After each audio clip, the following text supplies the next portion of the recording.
أعوذ بالله من الشيطان الرجيم بسم الله الرحمن الرحيم اللهم افتح علينا حكمتك وانشر علينا رحمتك يا ذا الجلال والإكرام لا حول ولا قوة إلا بالله العلي العظيم وصل اللهم على محمد وعلى آله وأصحابه وأتباعه أجمعين والحمد لله رب العالمين. Now, today it will be, inshallah, the discussion will be more practical. We have been talking about how we communicate with our Lord, but today a bit more practical. Let's concentrate on our own experiences. Now, for example, can I feel that? Can I do that? You ask a question, how do I feel it? How do I do it? Is it really possible for me? Is it really true? Is it really satisfactory? Am I really satisfied with this? We can, inshallah, put it into practice there. So the page 137.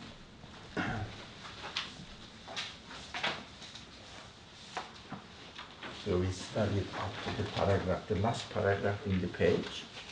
So you can have. Okay, but you should have got it ready before we start. Yeah. The last paragraph. Then they responded with thanks and praises to the true bestowers, showing his mercy and compassion through his sweet bounties, and exclaiming, "Glory be unto you, all praise is yours." How can we thank you as is your due? You are utterly worthy of thanks for all your bounties spread through all the universe. Hymn your praises and thanks through the clear tongue of their beings. Now we said this type of addressing is addressing in the present, not in absence. So in the presence of God. It is the, if you like, the heart or the spirit or the kernel of praying, especially 5 times daily prayer. So what we do, we go to the presence of God. But how? Have you noticed here how the subject is presented?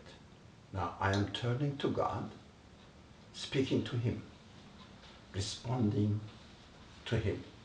But what is the, if you like, setting? How the author is presenting this communication, this response. Have you noticed that? How is it? If you like, you can read once more, twice more the text and see how am I expected to communicate with my Lord, with my owner, with my Creator. Through experiencing His sweet bounties. Through experiencing His bounties. Where? This very good. Where? So experiencing His bounties. Where? In the present. Yeah, I wanted to get one word that I'm expecting to get, to catch. Experiencing His bounties. No, not in his imagination. Experience. Not, sorry? Experience. Here, on earth. So the communication has been established in this sentence between me and the owner of the bounties, or the one who presents these bounties to me. So we cannot isolate ourselves from the world in which we live. Even in the presence of God. That seems to be somehow very interesting. Why? When we say, I'm going to speak to my Lord, my Creator, I am inclined to forget about the world, because I'm going to speak and present my feelings to my Lord. So practically speaking, we try to forget about God, practically speaking. Is it really true? Can we really respond to God without forgetting the world while we are here in this world? So it is not realistic. If I say I'm not going to think about the tea, it means I'm remembering the tea. If I say I shouldn't really concentrate on my body, it means I'm remembering my body. How can I do that? Practically, since we are in this world, how can I really turn to my Lord, which is the common word, spiritually, the spiritually, which is the common word. How can I speak to my Lord while I am in this world? The author has been trying to educate us, train us, by seeing the aspect of this world which points to its source. It's very practical. Many people are having hard times to grasp this, because they are putting themselves in an inevitable dilemma by saying that this world that I'm going to forget, and the worldly things I'm going to forget and put them behind, but I have to turn to my Lord. They call it spiritual. I'm not saying this is the wrong expression. No, it's not wrong terminology. No. Okay, we will turn to God spiritually. That's correct. But how can I make it while my spirit is in the body? And I communicate through my body, with my spirit, through my body and through the created world outside. That's what we have to train ourselves. It is not difficult.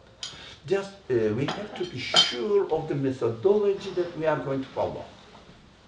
Not the methodology. The methodology is important. Not the subject is different or difficult. Sorry. The subject is not difficult. The methodology that we should be aware of is very essential. The methodology is to make the distinction between the word itself and the thing that you call it, the thing that this word points to. For example, we live in the world, but we have to be careful not to be worldly. Do you see the difference worldly means? For example, I like tea. Okay, I like drinking tea. Okay, the relationship between me and the tea has been established on the tea and me. That is worldly. Because the tea addresses to my body. but I am a human being. So the train, you know, the stuff. Okay, no, you don't have to give an apology. Welcome. That's it. So the T and me. T addresses my body, my stomach, my appetite, etc. But I am a human being. I don't consist of tummy only, stomach. But of course it is a means for me to use my human qualities to go beyond the T itself. What? How can I go beyond the T? By forgetting the T. That is the crucial point we have to be careful. Not by forgetting the T. That is misunderstood to my experience. That we have to forget the T, but we have to remember God. Where is God? How can I? It is not realistic. We are living in this world, and I am enjoying the taste of the tea. I am here, but using my human qualities, I can question the source of the enjoyment that I am receiving through the tea. I can question this. We don't know exactly what is going on in the world of animals, but we can guess and speculate. Not really, we may be right, we may be wrong. The animals may not be able to question the source of the pleasure they are getting from the tea if they eat something crass or something, anything. But human beings can.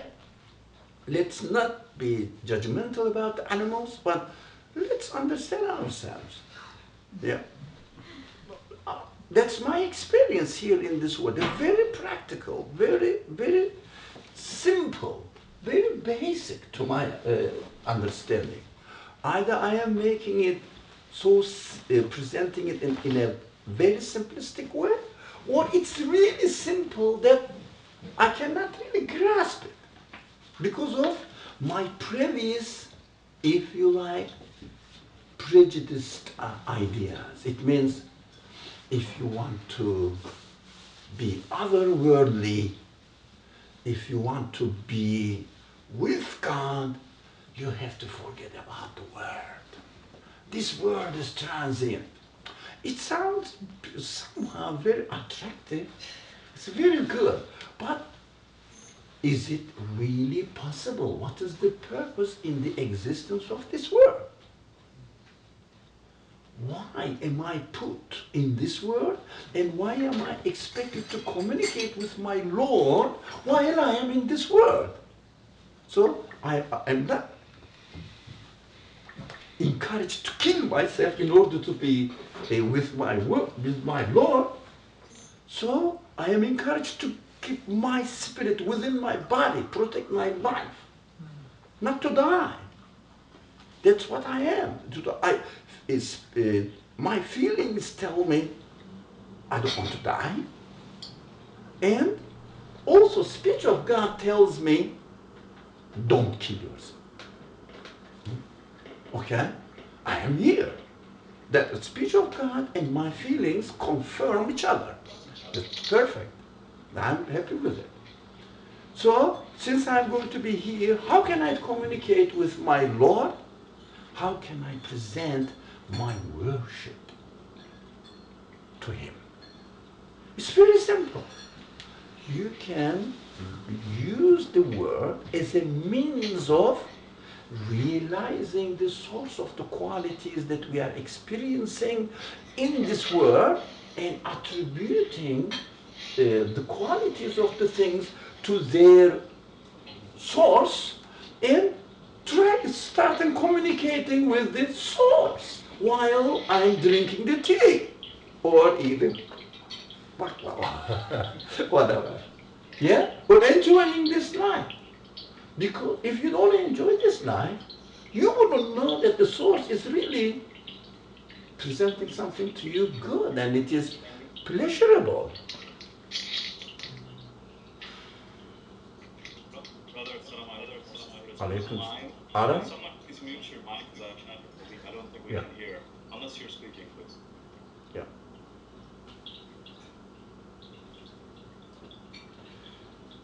Right, very simple. It's not I mean, mystical or something it is difficult to uncover, to realize, the puzzling. No, it is very simple to me. That's why the author is saying, look, if you read it again carefully, he is establishing the structure here, which method we are going to follow. Who's going to read it slowly and really by reading the meaning between lines. Yeah. Look. The beginning? Yeah, he doesn't say it. The author doesn't say it. This is our methodology. No, he just presents the case as it should be, and it is upon us to pay attention to it, to uncover it, or not. Would you? Bismillah. Then they responded with thanks and praise to the true bestower, showing his mercy and compassion through his sweet bounties. Through his sweet bounties. Yeah? Slowly. Just experience it. Is it really? Make it practical. Not only understanding in the form of knowledge only. No, is it really? I am eating something. I am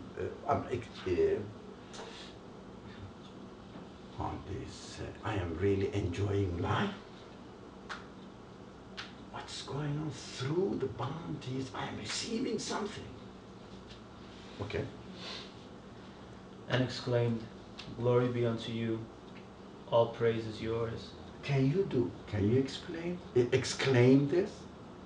Glory be unto you. What is now?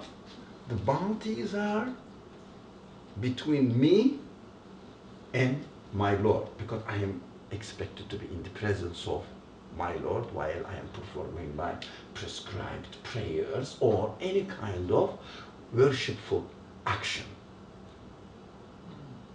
So you want to say, the prayers are the summary of worship, but at the same time you don't have to be in the position of a prayer in order to communicate with your Lord, right?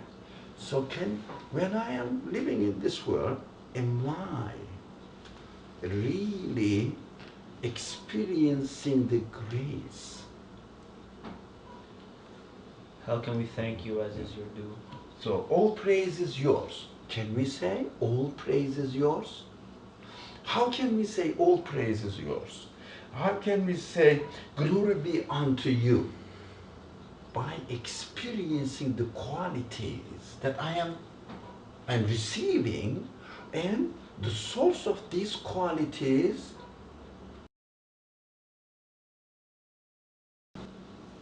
source of existence of that object, right or not? Whatever you are experiencing in this world, you saw something up there, you enjoyed it, or somebody called you and gave you a good news, you were pleased with it, or what we will come. Some things may happen that we may not be happy. We will come to that point as well. We are not going to ignore it. But let's start with the good side of the creation, which is the majority. Yeah, of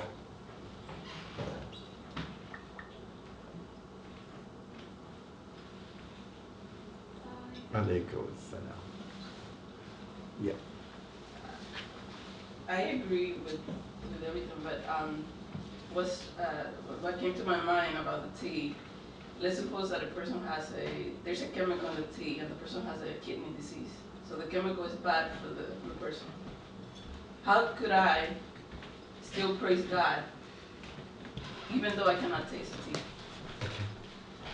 Yeah, we will come to that part. First, let's start from the majority of the cases, overwhelming cases, which are good for us. one particular event may disturb us, or I may not be happy with it, or I may not be given the ability to appreciate it. For example, as you said, I cannot really taste.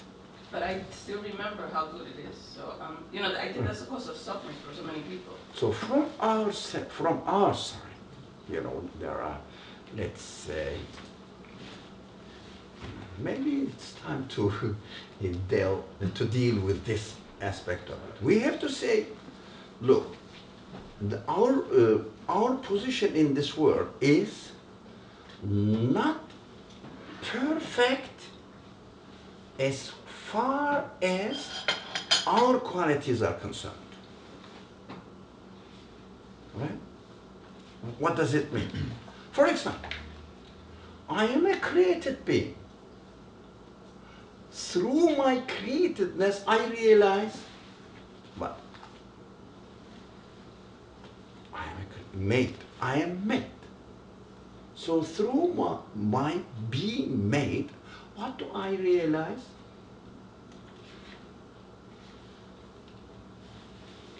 An answer? I have to praise out my Creator. I have to thank Him. So, through my being made, what do I realize? Needy. That I'm needy. I am Needy. I cannot needy sustain of myself. what? Good. Of sustainability. Of Of being my- Very simple and straightforward. And I you're am needy of being made. Yeah. It's very simple. We are not making a really very complicated, sophisticated philosophy here. The tea is ready? All right. So if anyone, please help yourself at the same time. I'm gonna do it practically now. Yeah, let's practice it. So I am subject to continuous change.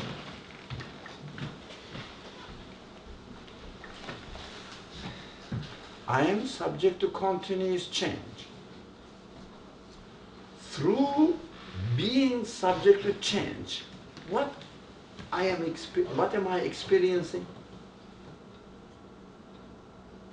Creation. Creation. Creation, being created by Creator. somebody, not me. Creation being created. So the creator, so if I am created, it requires for me to say that I have a creator. So I'm a human being. I cannot contradict myself. If my feelings tell me, it's my not only feelings, qualities, all sorts of human qualities tell me, if something is made, there is a maker. So I am going through the reality that something is made. Through its being made, I have to go to its maker. And through the qualities of that made thing, I have to reach the source of these qualities. What can be the source of these qualities? I am a human being. I ask this question. Right? For example, I am given a shape. Who is giving me the shape? Alaikum salam. Who is giving me the shape? All right? I am a conscious being.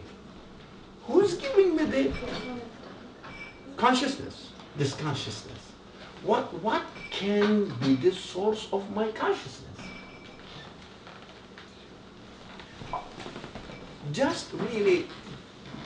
Just experience it. Not only intellectually understand and have a knowledge of it, but practically, can we really do that? Can we really practice this? It means I am subject to continuous change. Somebody is continuously changing me, that's it. And in my process of changing what I see, an order, a purpose, a wisdom, right? So whoever is doing this change must be doing this with a purpose, with a wisdom, with knowledge, with order, with balance. See, carry on. All the qualities you see in the creation. And when you say, I am responding back to my Lord, what do I mean while I'm praying, performing my daily prayers, or worshiping, or any act of worship? What am I doing there? What do I mean? I am responding back. It means I am responding back to the source of the qualities I'm experiencing. Of course, it needs a little bit, not a very, very deep thinking or reflections, a little bit. You know, whoever is changing me within the context of the whole universe. So, whoever is giving me these qualities according to the harmony or the qualities of the whole universe must be the one who is holding this universe in his own control. The one who is giving the existence to the whole universe is also giving my existence within the context of this universe. So when I say whoever is operating on me is the point of worship or the object of worship for me. It's very simple. Make it very simple, not complicated. Don't make it mystical or anything. Very simple. So your spirit says, whoever is giving my existence right now is operating on me, and somehow I am happy with it, with my existence. And he is continuously changing me. He is continuously making me age. He is continuously doing some operations on me. So I am happy with the good qualities that I am given. So I have to be thankful. I have to praise all these good qualities. I have to say all praise is due to you. I have to be honest. I have to be consistent in my own being. All praise is due to the one who gave me my existence, who is operating on me, etc., and making me enjoy this life. There may be something, for example, I don't like aging. I don't like being ill. Yeah. I don't like, for example, not being able to enjoy the taste. Would you like to say something? I'm dying, guys. Sorry, I don't like death. Yeah? I don't like death. But why is he giving me the existence? Is he giving me the love for health? Love for life? But there are some occasions that I may not be healthy in somehow, 10%, 1%, 20%, whatever. And makes me love life, but he's giving me death. It means I have to be very careful.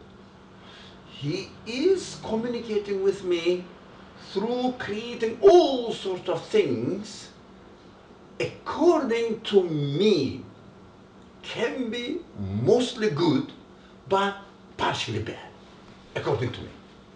We have to be very careful in order to understand the descriptions of evil in the Quran, shar in the Quran. According to me, I don't like it, right? The simple example is this: I don't like being hungry. I don't like starving, right? I don't like to be sick. I don't like to lose my seeing, the power of sight. I don't like to lose my existence. That's how I appreciate life. That's how I appreciate health. That's now I appreciate all the pleasures that I am receiving. So from my perspective now, we have to be very careful. From my perspective, some things are given to me in order to make me realize that I am absolutely dependent on my Creator. And I need my existence to be eternal, never ending. I need my pleasures to be eternal, never ending. I need my health to be eternal, never ending. But I cannot guarantee it. Those, the things which seem to be, from our perspective, evil, may help me realize that I am not the source of my existence. I am not the source of my health. I am not the source of my life. Nothing else can be, from my perspective. But He is, if you like, the one who creates me within these conditions, hitting two birds with one stone. Do you understand? One. What are these two birds?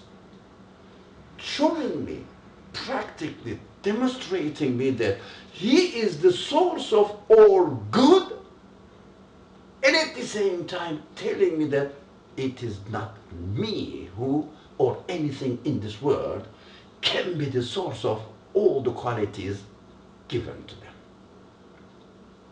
That's the dilemma of evil from our perspective. Seems to be dilemma of evil from, if we see it from God's perspective, we cannot solve the problem. Because we attribute the evil to the Creator, but the existence of the, for example, illness completely depends on the Creator, but the wisdom in creating the illness or sickness looks to me, makes me realize that I am not the source of my health. I need to be healthy. And when I am giving the health, for example, I may not be able to see, I may not be able to hear, I may not be able to speak, but I can think. Right?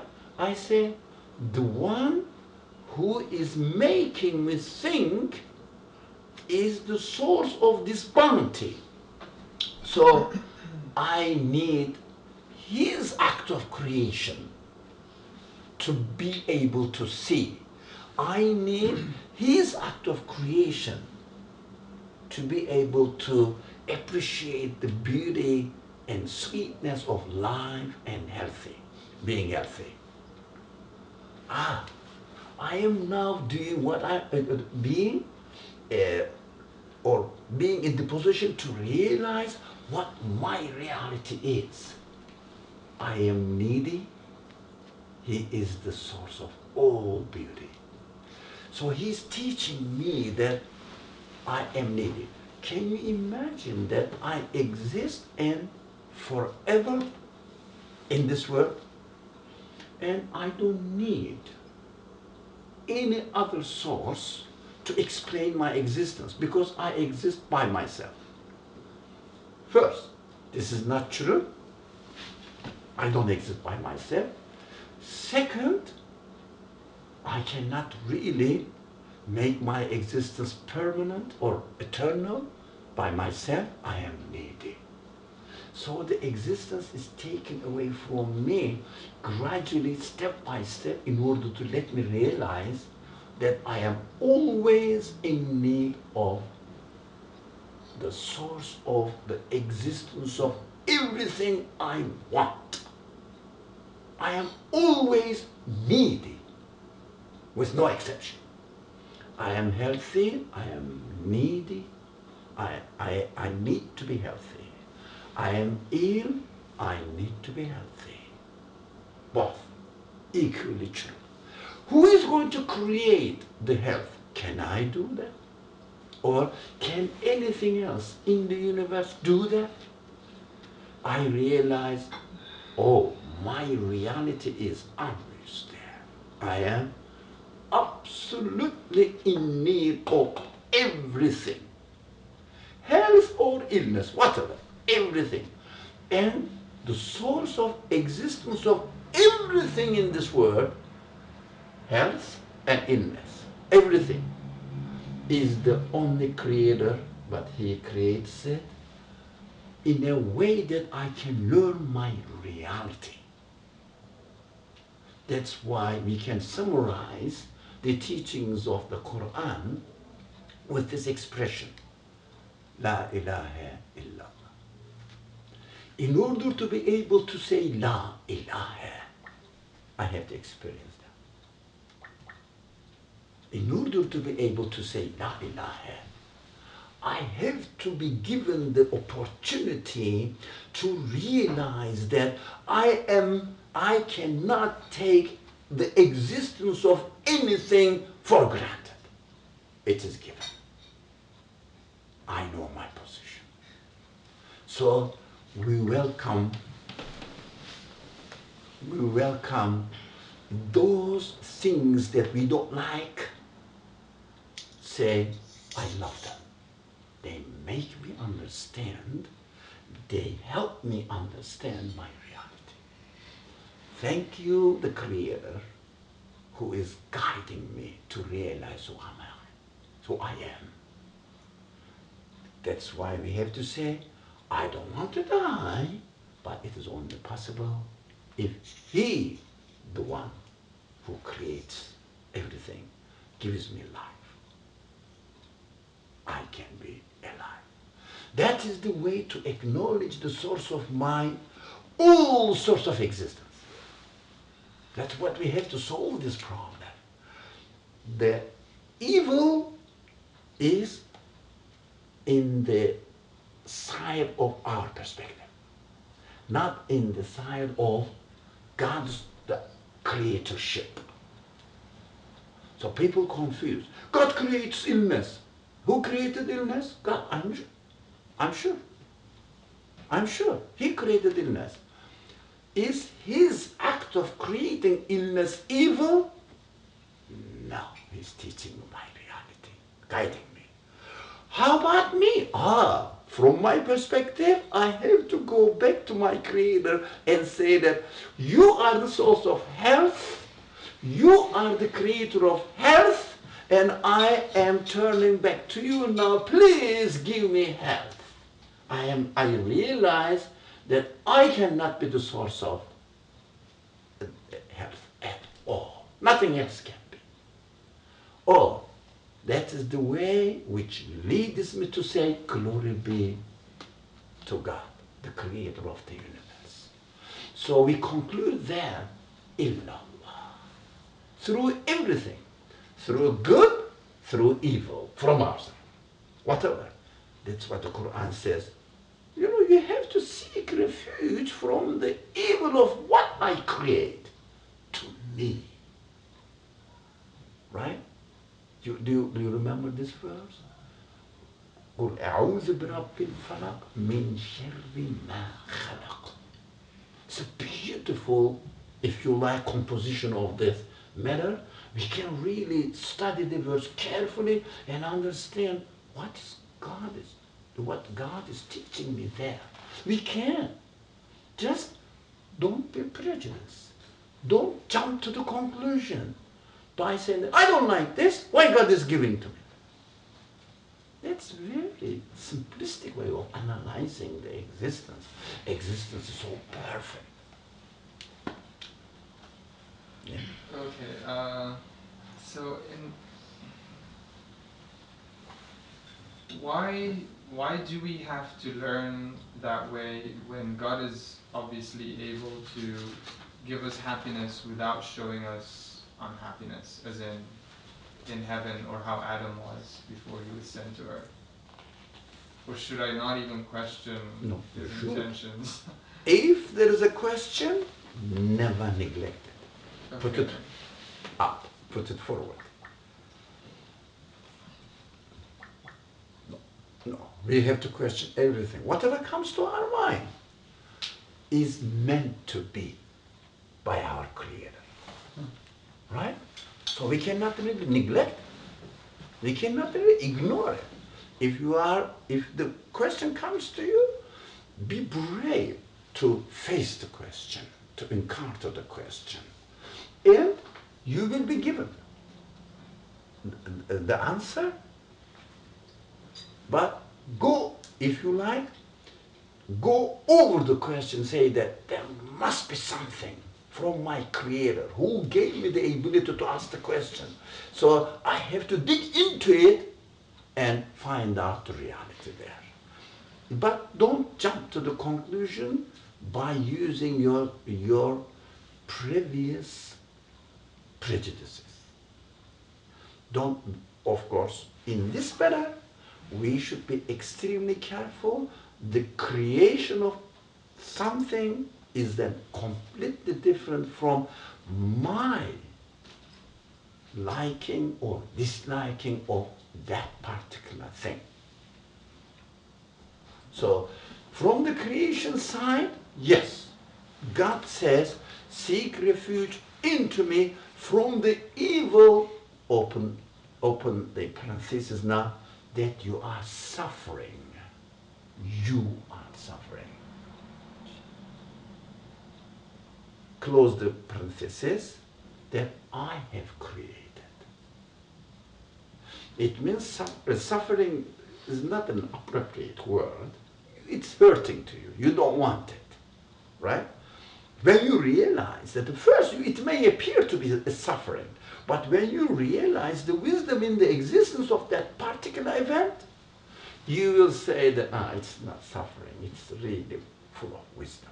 There's wisdom in it. So if we ignore, there shouldn't be, right? If we ignore all of them, take all of them, there is no death, there is no change, there is no illness, there is nothing. How can I experience in this world, while being in this world, in my body, physical communication with the rest of the world, the existence of the eternal source of it? I would just think that this is the source. The word is the source itself. Everything as it is. That is the way I have been trained in order to realize the truth. The purpose in the creation of evil is not to make me suffer. So the purpose in the creation of the evil, according to me, that I don't like, evil, to make me realize my position before my Creator. That's the way to acknowledge who my Lord is. My Lord is not this universe. We have to be confident about it.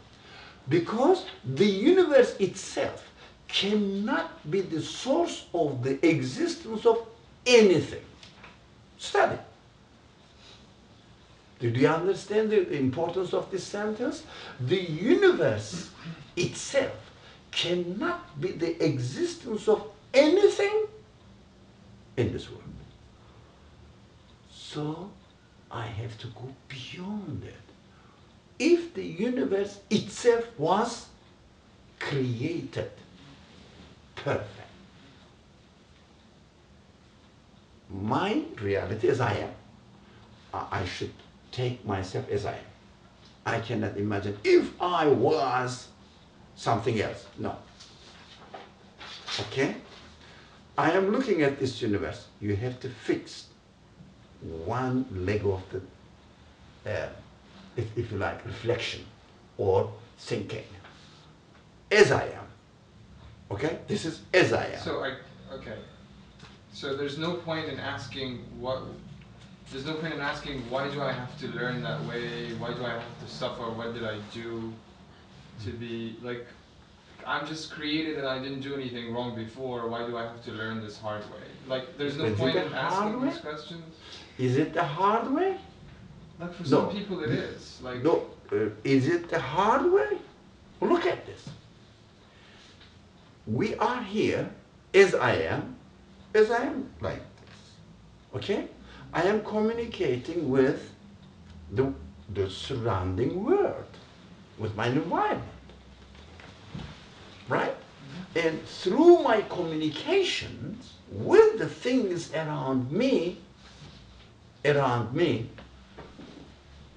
I am able to understand that everything around me is in need of being given existence.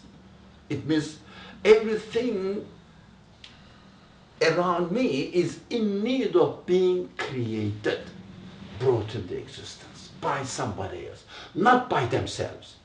Of course, we have to be, in this sense, I understand that, the earth needs to be created, atmosphere needs to be created, the molecules of air need to be created, I myself need to be created. My qualities need to be created through what? Through my own impotence. We have to be careful. Through my own impotence. Impotence means not being able to be the cause of the existence of anything. That's how we are. So ask the question.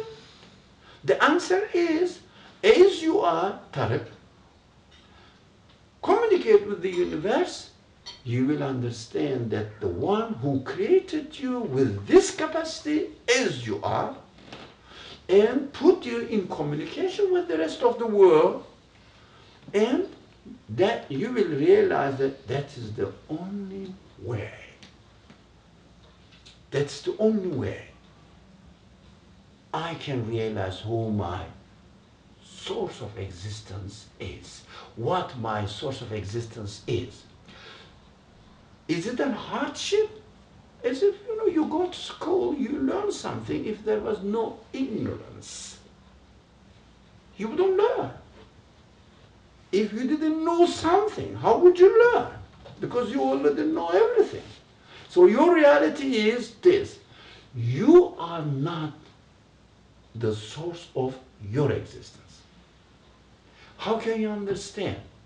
You are ignorant, you didn't know, and through your endeavors, struggles, labor, through your communication with the rest of the world, you are learning and saying that I myself cannot be the source of knowledge. I am given knowledge. So if you never have been in this position, if you have not, as you are, fix yourself as I am. Don't say, my reality must be different. No, your reality is as you are. Do you see what I mean? So you cannot really go beyond what you are, or go into something different than what your reality is. I am here, I see, I hear, I'm hungry, I eat, I get satisfied, I enjoy, I don't want to die, I don't want to be ill, I don't want to be sick, all right? I don't want anybody else to be sick. That's how I am, right? And communicate with the rest of the world. As you are, you will realize that the universe has been created in a perfectly fitting way that allows you, who you are, who your Lord is. But this is the way I realize, I understand my reality, and I understand the reality in the existence of this universe. It means they all point to the absolute source of their existence. That's perfect. Perfectly arranged. So with its death, with its illness, from our perspective, not in reality, with its suffering. Because that is the only way, as I am, to know my own reality, to acknowledge who my Lord is. The Quran says, it's very important, I created you to know who your Lord is.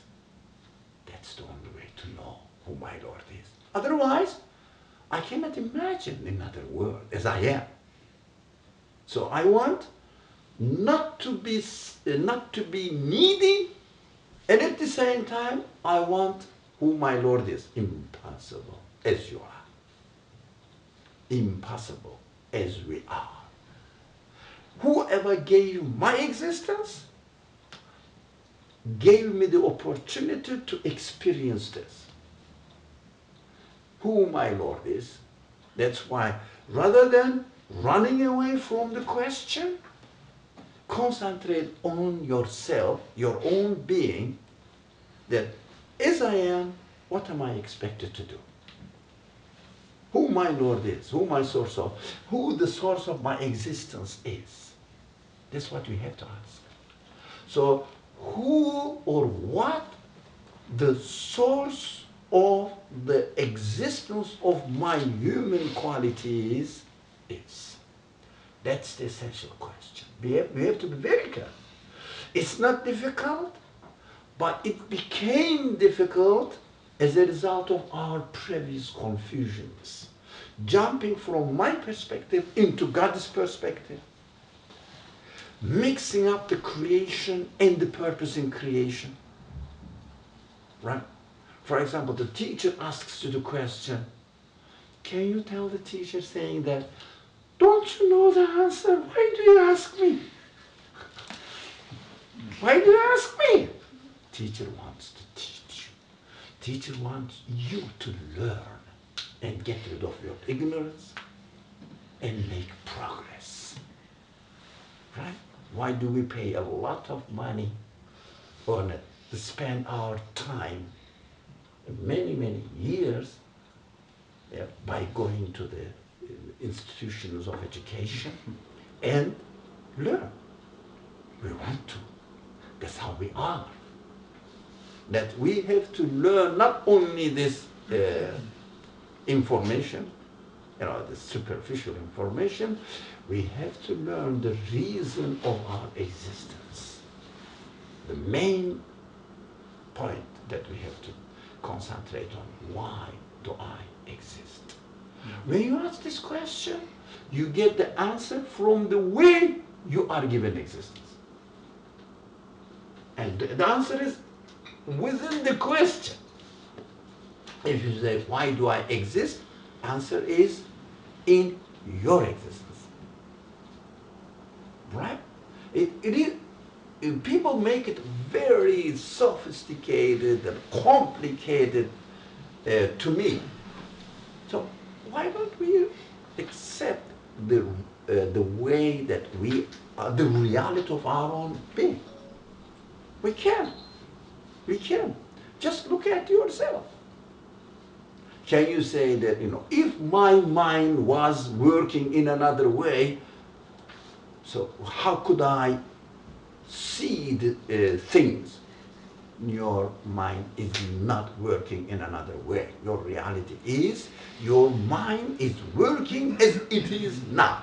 So you have to utilize it now, as it is. My problem is I'm fine with this existence. The problem is you're being challenged sometimes by people asking questions that make you think, I'm just, honestly, I just read a few things and it just... You read a few things, I read a lot of things. They don't make sense. They don't make sense. They confuse. They jump from one sphere of the subject into another sphere. From one perspective into another. Confused. So, big we have to make it clear. We have to make it really easy, the subject, for us to understand. Very clear. Where I am, where do I stand? This is the question. Here I am. And I have this brother here, friend, and I enjoy it if he is here. If he doesn't come, last Wednesday he didn't come, I was really upset. So I like him to be present in my life. Why? Why? Why do I like it? Where did I get this sense of liking or disliking? Because if he wasn't here, I wouldn't like it. That is disliking. Why do I put in this position, liking something, disliking something? I realize my reality. Who am I? It's not easy, it is not difficult. Don't make it complicated for yourself. But what I understood personally, all the confusions are caused by confusing the spheres of reality, if you like. One reality is the existence of this world, and the other reality, the source of existence of this world. So when we see something in this world, for example, there is a danger, I don't like it, but it's going to hurt me. So I say, this sense is given to me by my Creator. I have to avoid it. If I don't, I will get it. I will get the hurting, and I will suffer from it. Why am I put in this position? To understand that I'm needy. I have to take care of my senses, the given senses. So while through taking care of these given senses, I realize my own reality, that I am not the source of the existence of anything.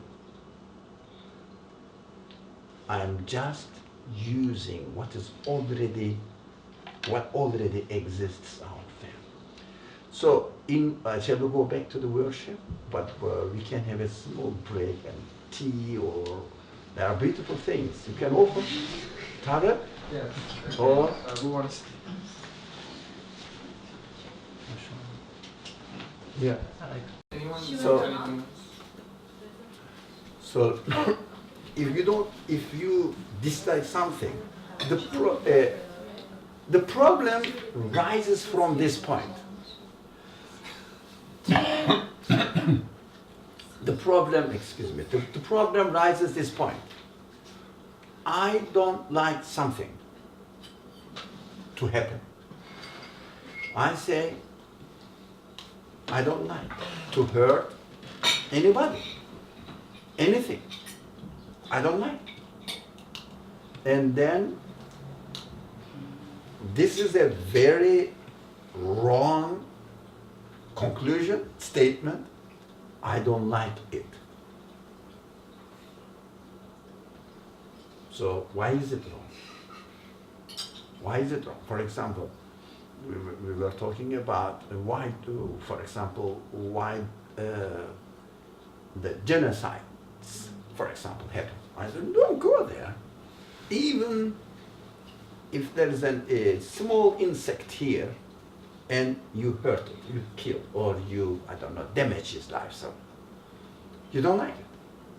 Don't say, I don't like it. What am I expected to say? I like it? No. That is the very shortcut thinking, simplistic way of thinking, reflection. Very simple. I don't like it. I say, where did I get this sense of disliking, hurting somebody or something, damaging somebody? I have to say, it is not me who is disliking this event. It is the creator of this sense in me who is telling me that I should not like it. I am obeying his, if you like, way of creating. So I should say, my Creator asked me to dislike hurting other people. My Creator gave me the ability to dislike, for example, any bad things happen. Okay? I respect. I shouldn't say that, although I don't like it, but since God created, look at the mistakes, confusions. So I have to like it. No, I don't like it. My Creator gave me the ability to dislike it, and I don't like it. So it is God's choice that I don't like it. It is the Creator's choice, Creator of this senses choice that I don't like it. People start making statements like this. If you read all those people who are making a lot of, if you like, fuss about the creation of or existence of evil, they say, we don't want something to happen. Right? Where did you get this sense? So, this statement is false.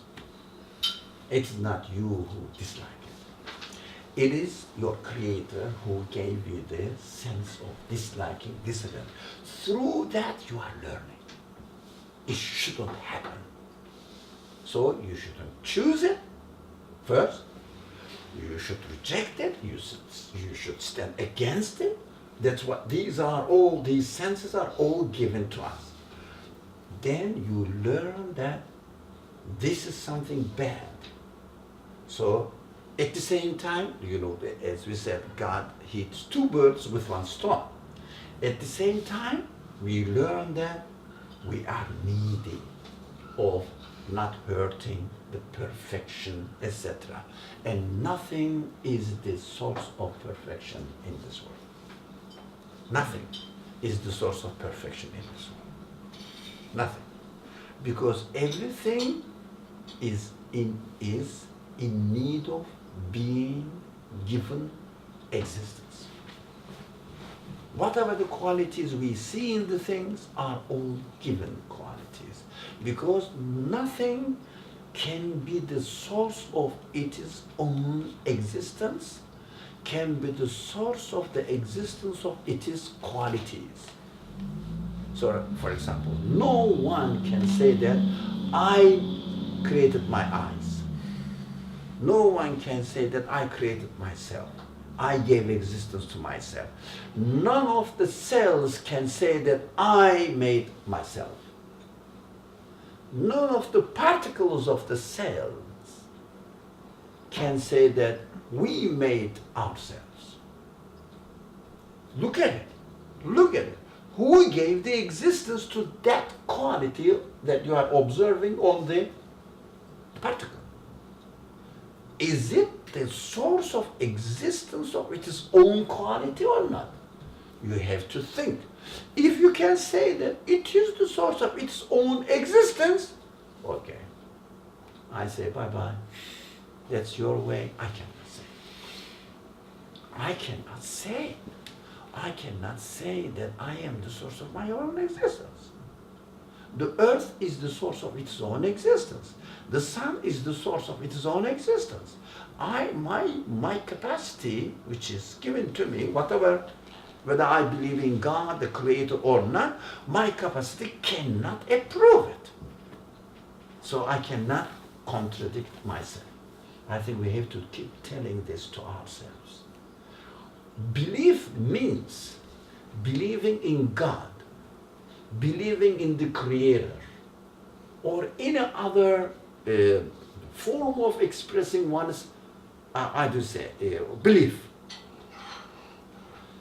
Fundamentally, essentially, is nothing but not contradicting your own reality. If I say, I believe in God, I am a practicing Muslim, I'm a practicing Christian, are you aware that belief means nothing but not contradicting your reality? By yourself. Be consistent in your own existence. That's belief. That's what the Quran says. We have to study. Brother Abad is here, I think. I don't know. He's there. So he's here. He asked us to study the Futra, natural religion, the deen, the religion of Futra, the way we are created. That means this. That means this. The Quran says we prescribe to you, or we are teaching you the religion which is appropriate and perfectly fitting your Futra, your nature. So, can you imagine there is a religion there which doesn't fit my nature? What does it mean? It's so ridiculous. So your belief is, I believe in something, but it doesn't match my fitra. It means your belief is contradicting your own reality. It's not belief, it's hypocrisy. It's not belief, you are not confident in yourself. How can you say that, although it doesn't make sense, but I have to accept it? Self-hypnosis. Sorry? That's self-hypnosis, not faith. Yeah, it is just, of course, we are not criticizing anybody, but this is the main foundations for our understanding of belief. That we have to establish our belief on this foundation. I cannot contradict myself. So if somebody says, why do you believe in God? Don't you see lots of horrible things are happening in this world? Okay, I cannot contradict myself. And start explaining accordingly. Okay. Let's go back to the text if you like. So, glory be unto you. All praise is yours. Okay. How can we thank you as is your due? Okay. Can you say this? We said we have to practice this. So we said in our practical life, we have to respond back to our Creator, and we are expected to say, how can you thank you? Or how can we thank you as is your due? Can we do that? Are we really aware of the reality of this statement? So it means it is really insinuating that in the sentence, we cannot really thank God as is his due. It means as he deserves to be. Is it really true? Yes. In our practical life, good. Yes. Okay. So, can you explain? Sure. I mean, because if we really start to reflect on the weight of this statement, and just like through our experiences in life, everything that we go through, even from like, for example, a brownie, or like tea, just anything, these experiences and just the majesty of the creation, we can't really we don't have the capacity to truly, we can thank the Creator, we can definitely worship Him as best as we can, but never to the extent because of all the mercies and bounties in this universe. And kind of like over here it says thanks and praise to the true restorer, showing his mercy and compassion through his sweet bounties. That mercy is, I think, the epitome of it all. And that's why I can't really think that no matter what we do, we not only that, but we can't really comprehend it anyway. I mean, like, we can try, but I mean, there's just so much good in this universe. So much is going on in this universe. Exactly. I think we would. Yeah. The way I see it is our capacity, our understanding, our vision is limited. So yeah, we see partly what God's mercy is and what God's knowledge is, but we don't see the whole thing. We don't see how merciful He is with us, and we don't know how giving and loving He is to us. So we only could thank Him for what we know and we see, but there's more that we don't see and we don't know. This is how I see it. Okay, limitedness. Another point, yeah? Yeah, though, I don't know, like maybe in addition to that, like even the part that we see, if we were to thank God for everything that we experience directly, we would spend all our time thanking and not doing anything else, because everything involves, like from the very beginning of your creation, involves that you should spend all your life thanking Him and not doing anything else. So I don't know if that's. But working could be thanking Him, and living could be thanking Him. It's not just thanking Like to keep God, that right? up all the time is really hard. Like but But work is ibadah, right? To go to work is ibadah, is being thankful. Like, you don't really have to spend your time at home thanking God all the no, I time. know. No, it's realization now. We are talking Realization. about It's an realization. awareness. I mean, Sorry? the fact that you are aware Yeah. is that you thanking God. Yeah. You're aware all the time of your senses. I mean, if you're not aware, you have that. I mean, so the awareness of is a way of thanking God. Are you aware 100% of the time? You're always... Of course I am. I am. I'm learning No, how to of be that aware. aspect of. Yes. I mean, what I mean is like it's hard for. That's what I think. But I think it's human I- nature to be prone to heedlessness. I mean, and that's the thing. Oftentimes, that's just human nature. We're heedless. It's even mentioned in the Quran, and even like just through experience, you can see it that oftentimes you are heedless, and oftentimes you do slip. And just the fact that Allah brings you back into that mercy, even hides your sins. You know, I mean, can we really, truly, you know? Absolutely. I- But in the awareness of knowing that you slipped, and there's the awareness of the knowledge, you are aware of it, even though you're committing a sin. You are aware of it. Of course. So this is what I hear now is the very general understanding that we keep hearing, but I am inclined or pro thinking of the event or of this problem of really not being able to appreciate the source and say that never I can thank you enough. Nothing to do with numbers, the amount of the grace that we receive, nothing to do with our limitedness. Why? Although it may not be easy to grasp this, let's assume that as we are, again, let's fix ourselves as we are. We have to be aware. So what am I expected to know? The reality of the existence of this world. Right?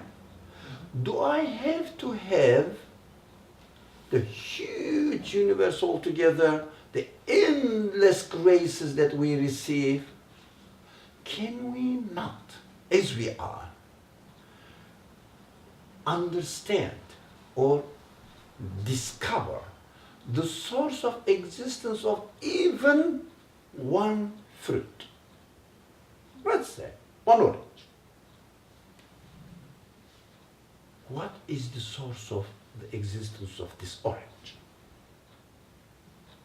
Can we not really go into the qualities of the creator of that orange as we are? Nothing to do with being limitedness. If we were given, which is not reality, the unlimited source, it's not reality. There's nothing. That's how I am. So I have to use my own selves and look at only one orange, communicate through the orange or with the orange, and try to understand the source of the existence of this orange. I come to the conclusion that the one who gave existence to this orange is absolute. Absolute. Otherwise, there is no way to explain the existence of this orange. Why absolute? No, bringing bringing something into existence while it does not exist by itself needs a quality which is beyond this created world. It means I have to say absolute. So do you remember the discussion we had? Being aware of the existence of absolute is different from knowing the essence of absolute. So I'm not responsible for knowing the essence of absolute, but I can easily as a human being conclude that the source of existence must necessarily be absolute. So when you realize that if the source is absolute, you easily and comfortably conclude that I cannot reach the content underlining that, the content of absolute. That's how I am. Not because I am limited, I am not limited. Whatever my conditions, or however my conditions may be or could have been expanded, still I am not absolute. I cannot really appreciate the content of absolute anyways. What does it mean?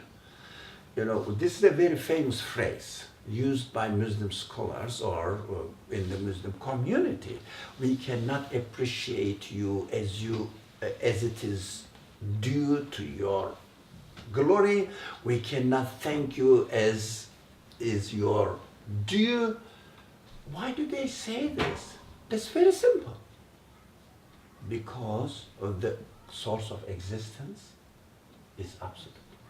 That is the acknowledgement of the absoluteness of the source. Very simple. So, because we cannot count, yes, we cannot count the mercy, the grace, the bounties we receive, we cannot count them, all right? That's why we cannot appreciate. Not really.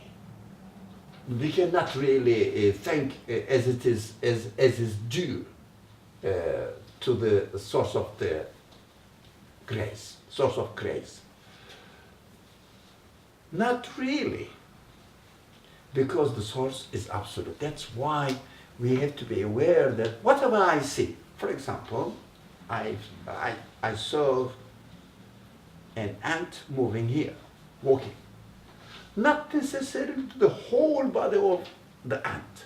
Even the ability that the ant is using to walk, right? Not seeing, forget about it, just walk. How can it be possible? It means how can it exist? How can it exist? This walking, how can walking, this motion exist? The source must be able to bring this phenomena of walking into existence out of nothing. It means the source is absolute. If the source is absolute, we cannot really appreciate it. That's obvious. So what we can appreciate, his being absolute. Not his being, he's absolute. He cannot be describable within the conditions of this world or within the conditions of my own capacity as I am. It is not because I'm very limited. I may be given larger qualities. Still, as a created being, I will be still limited, and I won't be able to comprehend the absolute at all.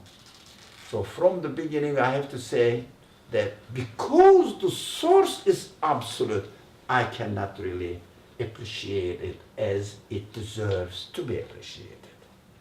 The source is absolute. So the sentence is not hinting at the fact that I'm doing something wrong. Not at all. It's just a statement. I'm just saying that because they just make it sound like as if we can't thank you enough, so there's something wrong with us. But it seems like we're just saying that we can't thank you enough because this is how it is, Can I right? make a joke? If I am not given the enough ability to thank him, that's why I cannot thank him. It is not my fault. Yes. I didn't make myself. So it will be the maker's fault. It would be the maker's fault. But so accept or think about yourself as you are and communicate with the creation. You say, I cannot really comprehend the absolute, because absolute, I know.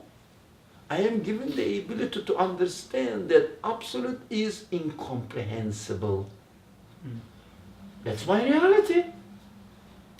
That's my reality. Here I am. It's my reality. I say, okay, absolute is incomprehensible, but it doesn't mean that the existence of absolute is incomprehensible. No.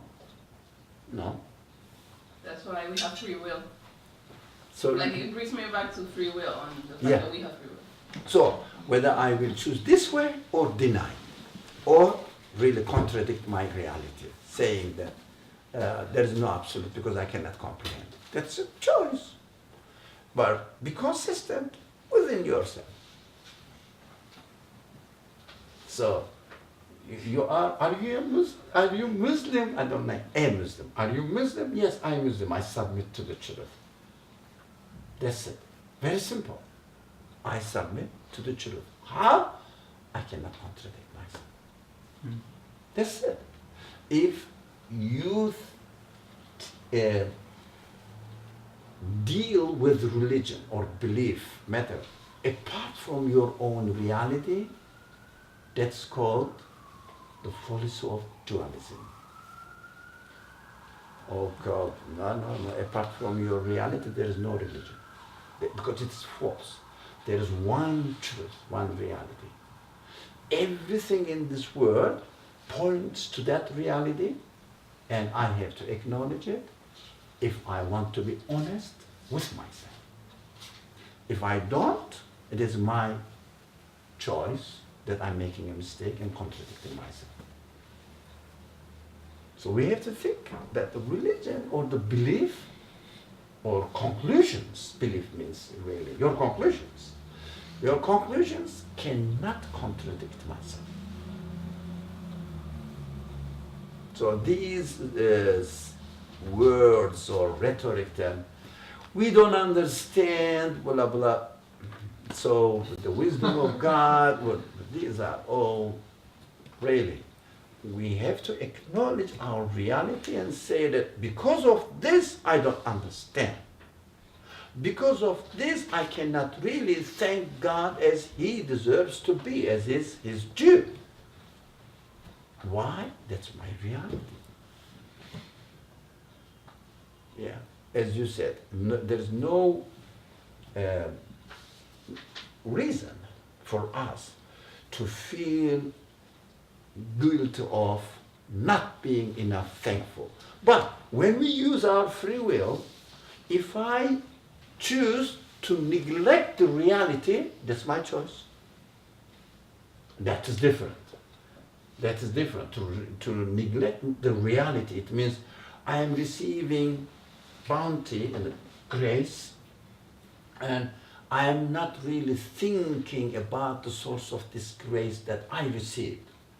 That's my responsibility. But because I haven't used my ability, I contradict myself.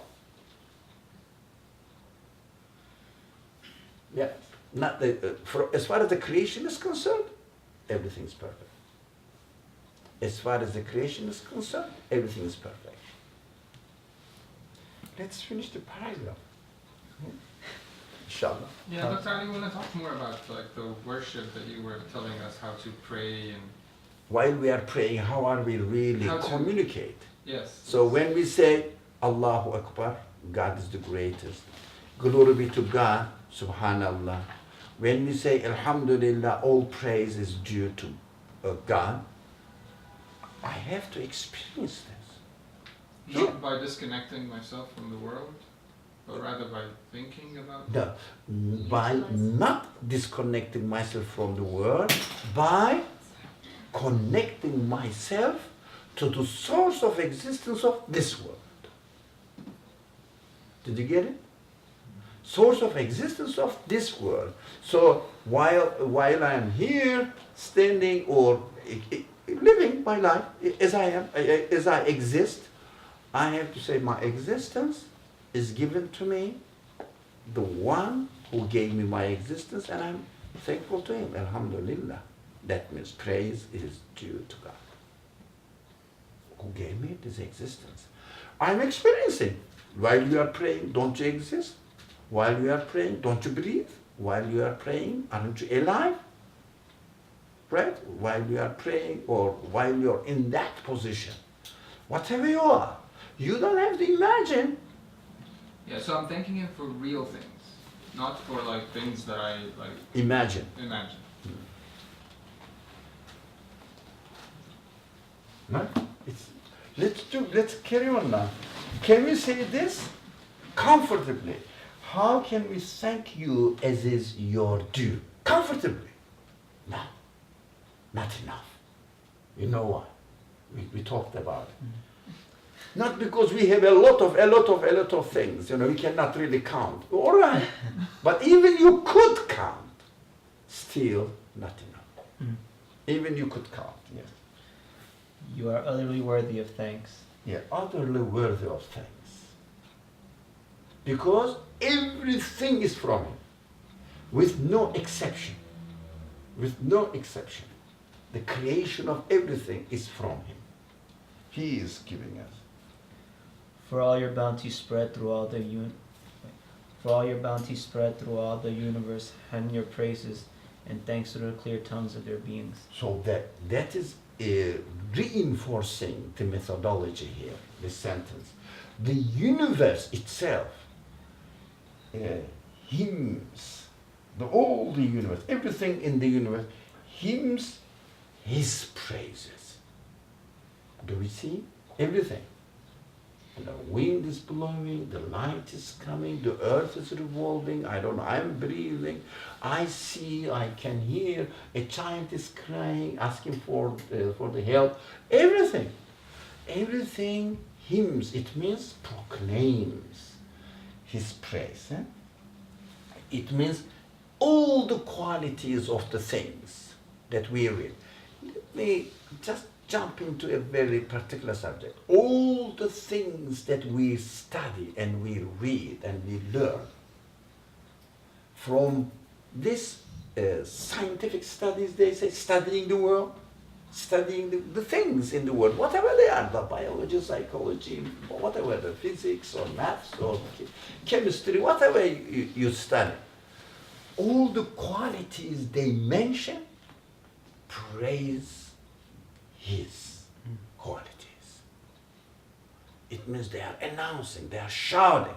But the one who mentions about the person, the scientist or the person who writes the book, may not attribute it to, or its source may say it is happening by itself. I am not stupid to buy that judgment. It is happening by itself. I can see that I never approve that statement. But you may say this, that's your choice. My choice is this quality praises him, the creator. Because I cannot explain the existence of this quality in another way. I have to be confident about this. La ilaha means this. I have to be confident in la ilaha in order to reach the confidence in illallah. So all the things, bounties spread through all the universe, him, the bounty is him. It means really exalt or declare your praises and thanks through the clear tongue of their beings. Praises and thanks. Praises and thanks. Hymns, praises and thanks, everything, through the clear tongue of their, but clear tongue of their Nature. being, as they are. Not because I learned it from the Quran or from the Bible, no.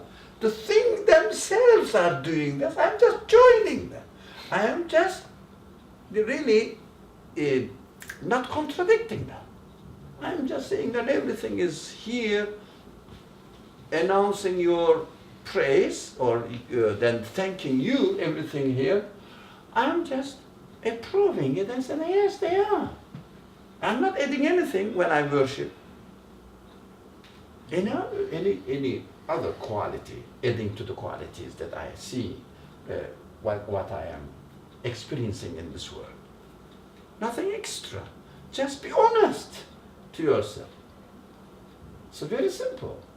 I just came here to declare that, for example, if we are invited to a house, there's a host, and everybody is enjoying the food, somebody stands up, says that we have enjoyed the food, we are enjoying it, whatever the situation is, and everybody is thankful to you.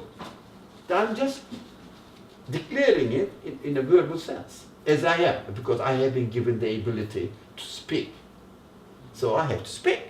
I have to say, praise is due to the Creator God. That's it, what I am doing during the prayer. So just really being in harmony with the declarations, as the Quran says, glorifications made by the creatures, every creature, and I am just joining this declaration, saying that yes, I agree with them. That's what I came here, or I stand for. What they say, I approve it. So very simple. And so, how do you feel the pleasure? Of course, you are not contradicting yourself. That is the beauty of worship. You are being honest. You are doing something right. So the pleasure of this honesty is worth everything. You are not contradicting your reality. You are being honest to your Lord, to your Creator as well. He gave you, the one who created us gave us all these human qualities. We are not contradicting them. We are not wasting them. And we are using them as they are expected to be used. Why human qualities are given to me? Why do they?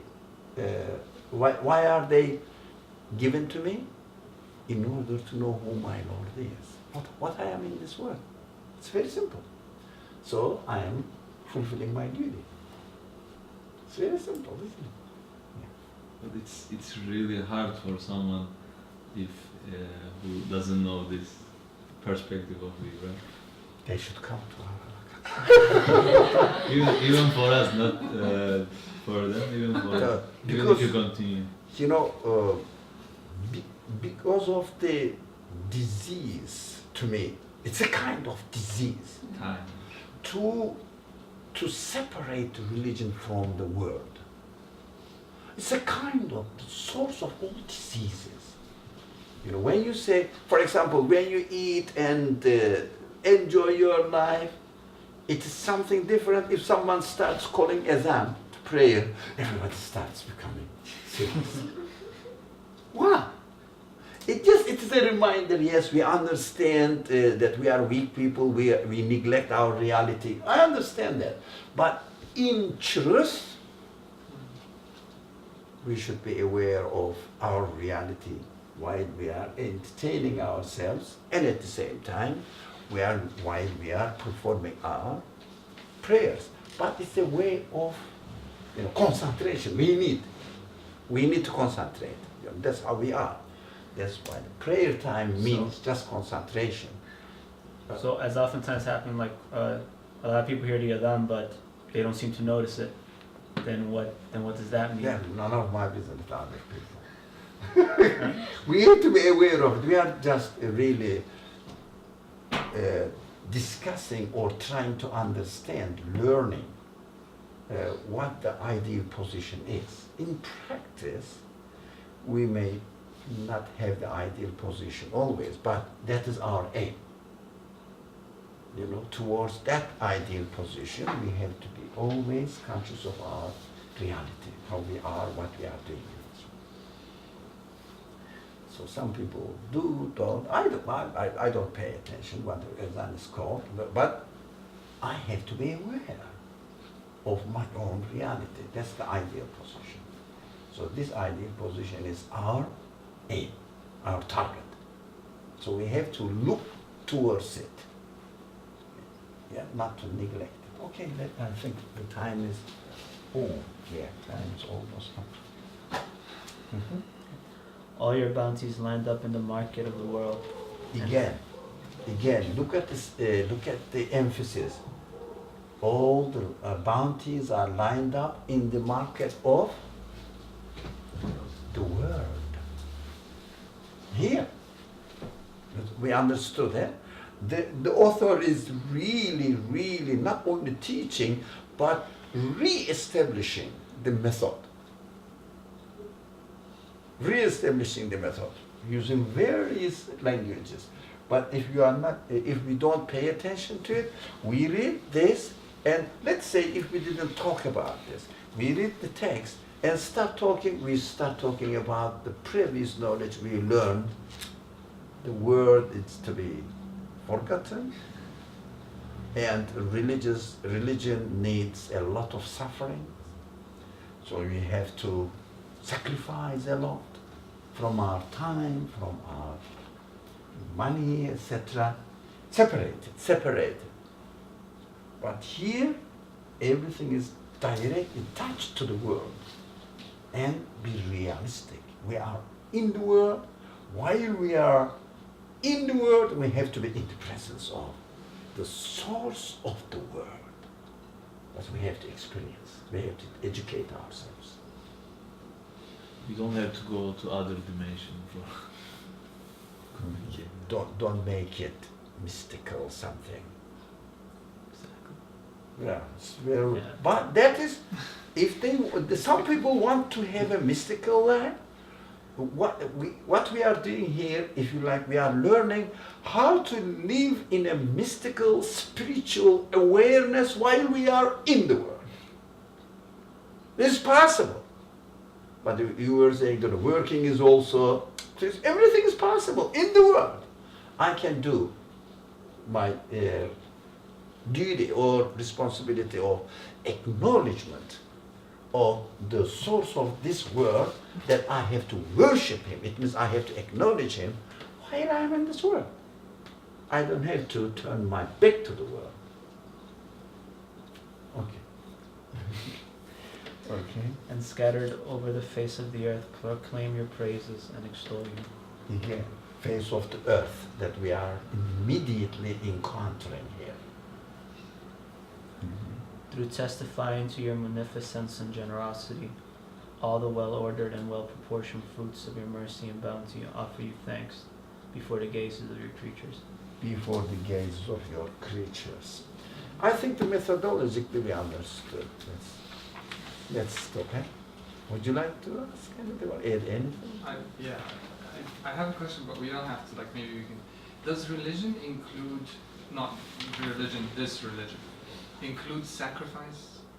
Because, sometimes I want to do things that I'm not supposed to do, and it can be in complete harmony, and I want to thank for the brownies, because there's nothing wrong with the brownies, but there are things that I want to do that are not right, and of course I'm not going to thank God for these things while I'm doing it. You know what I mean? There are rules also. There are practically speaking. I wanna. When you do you like that sweet or whatever dessert there? Yes. When you eat the dessert, when you enjoy it, you said you like that. Okay. Are you sacrificing it? Oh, I have to enjoy it. No. That's totally fine. That's what you mean.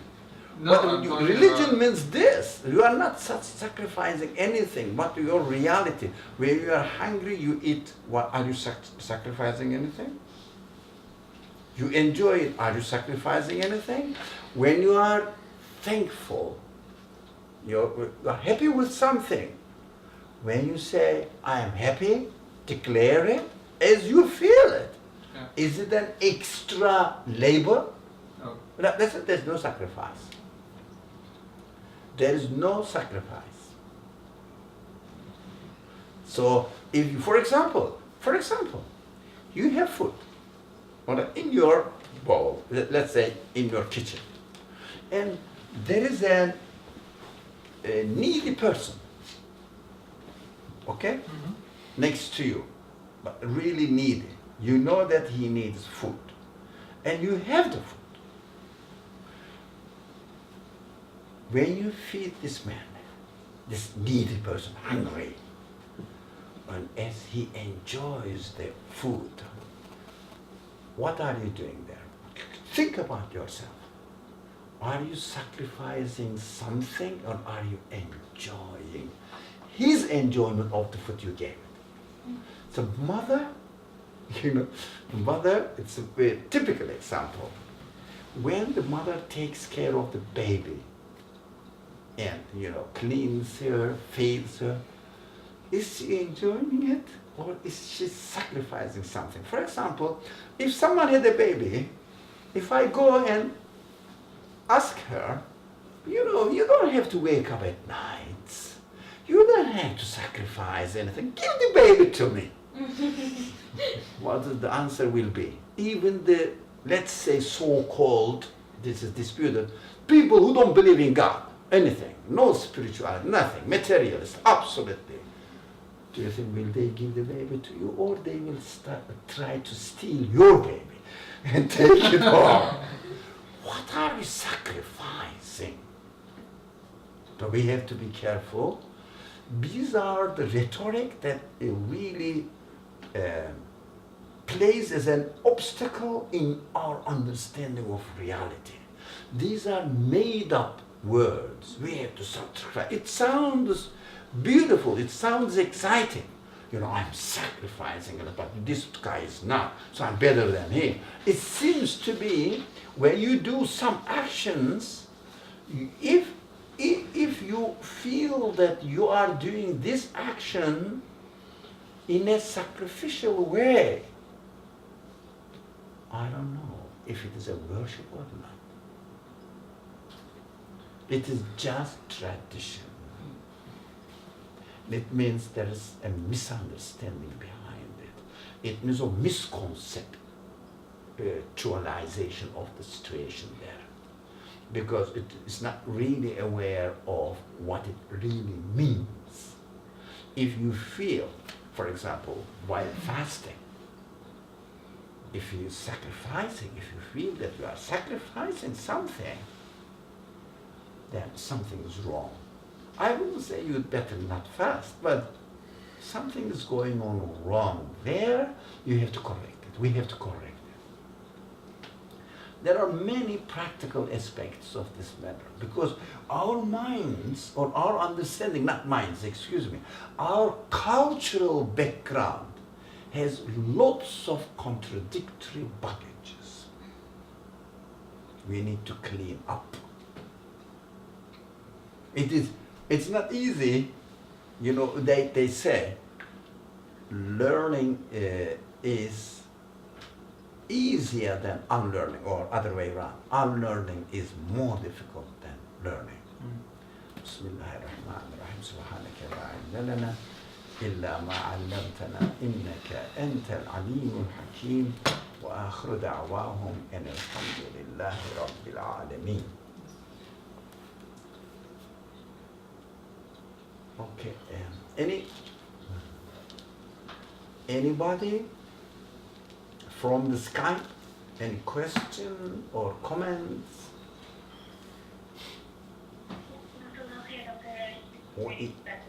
وإياكم إن شاء الله. We are waiting for the notes. Inshallah. Okay. Assalamu alaikum wa rahmatullah.